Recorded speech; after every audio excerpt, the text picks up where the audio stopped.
Nung eleksyon, marami siyang mga ipinangako. Okay? At nung eleksyon, unit team.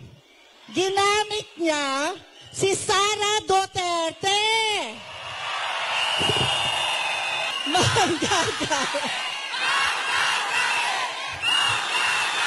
Tama. Tama. At bakit nating sinasabi na tayo ay nabudol? Dahil nga doon. Sino ang unang ginurgur nila nung nakaupo na sila? Hindi ba si Sara? Yung kanilang mga black propaganda. At sino pa? Si Pastor Quiboloy. Mga walang utang na loob. Mga walang utang na loob.